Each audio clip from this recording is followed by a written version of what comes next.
say what it is, man. Ray Sean in this bitch, also known as Wild Film. Y'all already know what the fuck it is. We checking in with Say What's in Live TV right now. 4K Trey, man. Wild Film shit. So what does 4K TV? 4K Trey, it's basically just a family, you know. It ain't really got no meaning to it. It's just some family-orientated business, nation business, you feel me, that we just handle shit together. It's like, it ain't no certain gang, like, you ain't no, gotta be no blood, no crip, none of that shit. It's just like, organization. So basically, where are you from? I was born in Tuscaloosa, Alabama. Well, I was born and raised in Tuscaloosa, Alabama. I'm from Alabama. How was your upbringing? Like my childhood? Yeah. I mean, Single parent household? yeah, I was in the first, I was with my daddy, but we had ended up getting into some little altercations or whatever, because my daddy was a drug dealer. So he dropped me off at my mom and them house.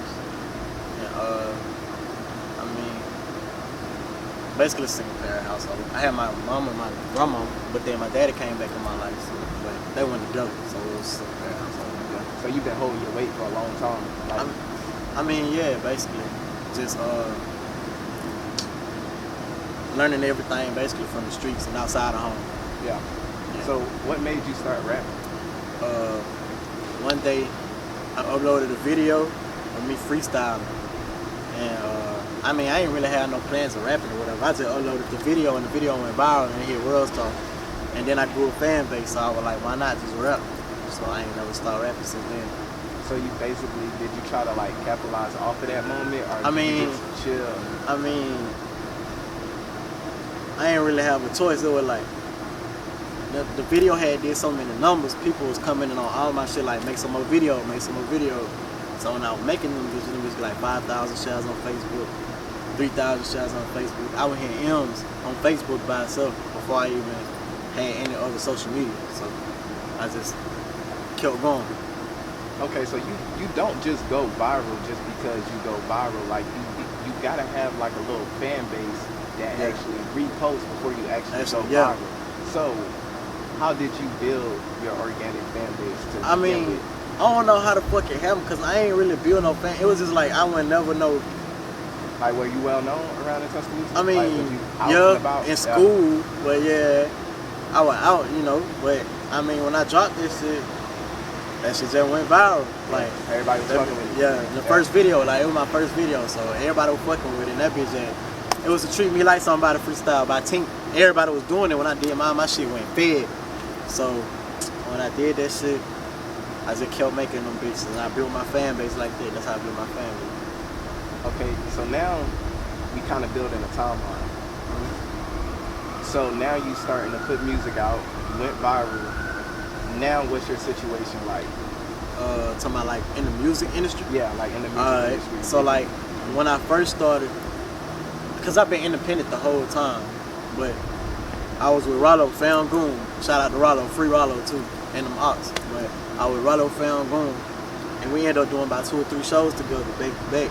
And he basically just took me in his wing or whatever. But he ended up getting locked up, so they put my shit on the pause or whatever. And then after I got done fucking with Rollo, I got in contact with Derek Peters, DP. Shout out DP, that's 3-3 manager, OG 3-3. And I've been with NBA ever since. So this is like when Rollo went to jail, 3-3 Entertainment, and never broke again, you feel me? Like, they put their arms around the nigga because the nigga, you feel me? And they seen the talent or whatever, but I fuck with them boys, like, them boys looked out for me, so that's why I'm at now, like, I fuck with NBA. So, I seen an interview of, like, OG3, and I know he's like a guy that's family orientated, like, everybody that's close to him is family, like, so did they try to, like, did they take you in like that? Like, I mean, yeah, like, it's like when I first got the, you know, they were hearing the music and all that shit, but like once you hear my music, like when they do hear the music, it's just like they automatically fuck with it. So it's like it'd be bigger than the music. It'd be like stuff that I can help them do and stuff they can help me do. So we get in with that. We help each other do shit. You feel me? Just build a closer bond. How hard was it, like, rapping in Tuscaloosa? Because, you know, it's really nothing down there, for real, like. I mean, that shit hard as fuck because, like, everybody in my city, like people in my city, it's like a whole bunch of crabs in a bucket. So it's like people ain't trying to help nobody in Tuscaloosa. But really, Tuscaloosa don't really. Tuscaloosa got like 3 or 4 rappers. But I mean, everybody hate on everybody, so it ain't no way nobody gonna be successful. Like if people will team up and help each other, then it'll work. But it ain't gonna work the way, you know, anything else will work, because it's an envious city. Like they'll stop you from trying to shine. So, what's up with your recording process? Like, do you just go in and freestyle? Do you write? When I first started, I would write, but like I was doing music for fun then. So I started taking music serious, and I started going through a lot of shit. And when I started going through shit, it went from being for fun to my therapy. It's like my getaway. So I said, put the pen down. I let everything come from the heart. So I just freestyle everything, like everything that everybody heard freestyle, besides some old shit, and they ain't heard that. So I know everything they heard freestyle. So, how long it take you to make a song? It just depends on what kind of song I'm trying to make. Like I can run through a song. It won't take me number 10 minutes, 15 minutes. Are you learning like your business? I mean, I'm learning my business, but at the same time, it ain't no different, because when I first started rapping, it was like I had blew a little bit, so I had got a little more clout than a normal person to get off when they first started rapping. So it's just like you get a lot of bullshit at you at one time. Like you get a lot of cross niggas, you get a lot of fake bitches, you get a lot of fake ass labor deals, you get a lot of turnaround shit.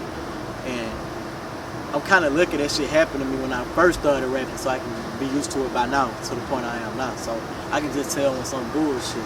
But yeah, I've been getting on the business side a lot. I know a lot about the business side. But I mean, I ain't gonna really say it's too much big of a difference, because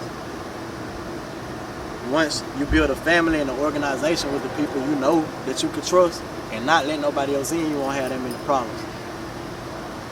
So one thing that I notice about you is like usually before I do interviews and stuff, like a lot of artists like to smoke, like and drink before interviews sometimes. Like I noticed that you didn't take that approach at all. So do you smoke or do you do? No, I don't smoke, I don't drink, I don't pop pills, none of that. I might drink a little lean, I fuck with lean, but I don't drink it like that. Like I don't really do drugs at all. Like I'm more of a sober person. Why is that? Like been through a lot of shit? Yeah, like I deal with a lot of sickness too. Like I be having surgery and shit, and that shit fuck with my family too. But I mean, when I was young, like in school and shit, when I used to skip and shit and smoke, I was doing that shit when I was like 12 or 13. So that shit kind of fuck with my body.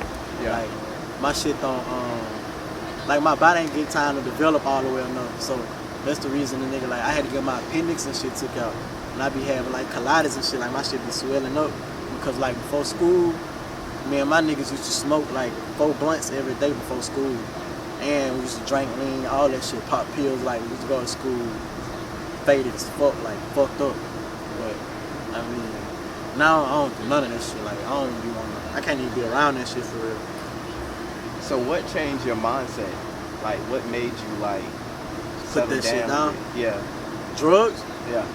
Like what just changed your mindset in general, like to make you start moving like you moving now, to kind of be to yourself, like and get focused? Certain situations, like I know a lot of my niggas that died. A lot of my niggas that died. I done seen a lot of my niggas die. Like rest in peace, David. Rest in peace, Derek. I done seen my nigga die doing some fucked up shit. I done seen my nigga die doing drugs. I done seen niggas take drugs and be vulnerable to bitches and get set up. A lot of shit. Like it's a lot of shit that you'll see that'll just change the way you move. Period. Like that's why I just be out the way. Like I'm popular, but at the same time I'm a low key ass nigga. Like I don't be trying to be on the scene and shit no more, cause shit crazy, especially down here. Like niggas cutthroat. Like it just changed the way I move. Period. Like I don't be want to be around that shit. Yeah. So do you got any like thing that inspire you? Like any kids, any type of family members? I got a daughter. She won. Her name Grace. My little sister. My mom, my whole family inspired me. But I mean, outside of my family, I don't know. I see a lot of fucked up shit happening in my city. Somebody gotta be the one who get out. So shit, I know I already made it out. I'm just trying to be bigger than that. So that's my inspiration, is to be bigger than that, you know? What upcoming projects or what upcoming things that you're doing that you have coming up? I got a whole lot of videos finna drop. I ain't dropping no more mixtapes. I'ma drop an album. But when I drop my shit, I'ma make sure I know my shit gonna be up. Like, I'ma have features from everybody I want on that bitch. All my videos gonna be shot. I'ma have everything organized. I got a lot of shows coming up. We start touring next week. Free Youngboy too, you know. Youngboy finna get out on the 15th. Gonna be on house arrest. But I'm gonna go to a couple Quando shows on the tour. But I'm going on tour with 33. Shout out OG33. I mean, that's about it. We're just gonna be on the road for a little minute. Have you been in any type of crazy situations being around them? Because you know, like, regular people try to clout chase a lot. And I mean, like, at the shows, yeah. Like, we done got to fight with security guards. All kind of little crazy, dumbass shit, but that ain't nothing major. It's just how that shit go. So I seen that you shot 4KT in New York. Was that your first time going? Yeah, that was my first time in New York, actually. Like, I don't like New York. I wouldn't live in New York. I fuck with New York, but I wouldn't live there. I fuck with New York, but I don't want to live there. Shout out New York. Yeah. Hey, she fine as fuck. You heard me? We'll say what's in live TV. The best fucking interview around here. Period, bitch. You know what the fuck it is. 4K Train, man. Whole lot of it. Dang shit. I'm trying to see who mama this is down here, though. That's why I keep looking over there. She keep looking up her.